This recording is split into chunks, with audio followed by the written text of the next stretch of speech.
Okay, hello Bio2, Mr. B, and we are starting chapter 24, and this is titled Reproduction of Seed Plants. So this chapter is going to take a look at how angiosperms and gymnosperms reproduce.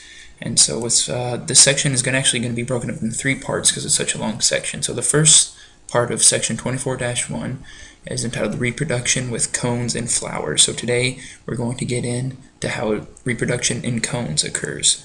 So just a quick review that they started off here is with alternation of generations, which this should again be review, saying that all plants have a life cycle in which a diploid sporophyte generation alternates with a haploid gametophyte generation. Again, we've talked about this before with the bryophytes and the ferns. We never really got in detail with the seed plants, but that's what we're going to do in this chapter. And so male and female gametes, which are just like the sperm and the egg of a gametophyte plant, join and they form a zygote that begins the next sporophyte generation. And in some plants, these two stages of the life cycle are in distinct independent plants.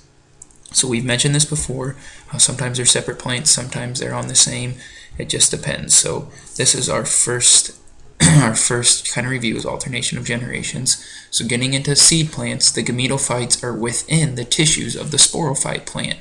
So that means that our gametophyte generations are kind of hidden inside of the sporophyte plant. So in gymnosperms, they are found inside of cones. So that means the gametophytes are inside the cones and the sporophyte is the cone. And in angiosperms, they are found inside flowers. And they represent two different methods of reproduction, these two separate things. So the first one we're going to look at is the gymnosperms, which are the cone-bearing plants, and we're going to look at what are their reproductive structures. And in gymnosperms, the reproduction takes place in cones, which are produced by a mature sporophyte plant. And the gymnosperms, they have two types of cones, being pollen cones and seed cones. So that's going to be important to know that there's two types of cones, pollen cones and seed cones. And remember that those are the sporophyte and the gametophyte is inside of those cones. So our first cone that we're going to look at are called pollen cones, and these produce the male gametophytes, also called pollen grains. So that's pretty simple to know that pollen cone produces pollen grains. And then our next one, I think we'll go into the seed cones. They produce the gametophytes and are generally larger than the pollen cones.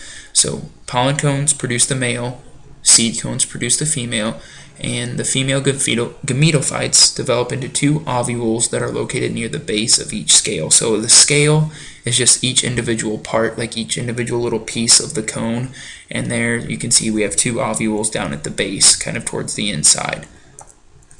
And then within the ovules, meiosis produces haploid cells that grow and divide to produce female gametophytes. So mitosis and meiosis, you all know the difference between those going back to Bio 1. And then each gametophyte contains egg cells. So you can see down here, the female gametophyte is going to hold the egg, which is, again, it's pretty self-explanatory because seed cones hold the female gametophyte, females produce eggs. And so then that is kind of just like the background of like our different cones where the fertilization and everything's going to take place. But now we're going to look at how pollination, which is the pollen coming into contact with the pollen grain from the pollen cone, coming into contact with the female and the female gametophyte inside of the seed cone. So the gymnosperm life cycle typically takes 2 years to complete, and it begins with males releasing pollen grains, and pollen grains are carried by the wind. So that's important. That's pretty distinct for this group, that they're carried by the wind in order to reach the female cones. And here, so pollination is done by wind. I would know that one. And then the life cycle of gymnosperms. Again, we've seen pictures like this before with our with our ferns and our mosses. You have drawn pictures that look like this before, but here's just kind of, again, our right is our haploid stage, with the left being the diploid stage, and we can see, and then right being gametophyte, or the orange, and then the purple being the sporophyte stage. And sporophyte is definitely dominant. You can see it's the one that we're always going to see. Here's just kind of a zoomed in look at the male cones. So we have the mature sporophyte, which is the whole entire tree. Then we have a pollen cone, and inside of the cone we have the pollen grains. So that's just them breaking it down for us to look at and see it better. And then here we kind of have the same thing, except with the female we have, again, the plant, we have the seed cone, then on one of those little scales we have an ovule, and then we have our diploid cells growing inside of there, And then after meiosis occurs, we have 4 haploid cells and then our gametophyte. So that is kind of what our male and our female look like on a zoomed up version. We'll delete that off of there.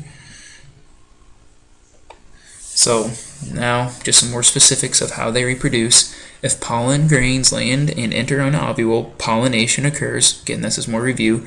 Then a pollen tube grows out of each pollen grain and releases the sperm near the egg. So the pollen grains are going to form a pollen tube once they come into contact or once they come close to an ovule. So that's pollen tube. Pollen tube.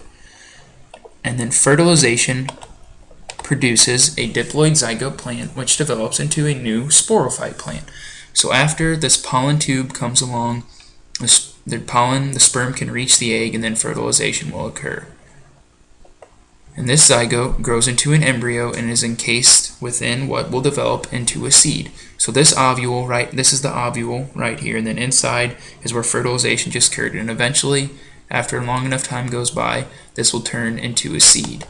The seed is then dispersed by the wind, and when conditions are favorable, the seed germinates and its embryo grows into a seedling. So that is how our gymnosperms will reproduce. Again, go back and rewatch this. If you have any questions, let me know.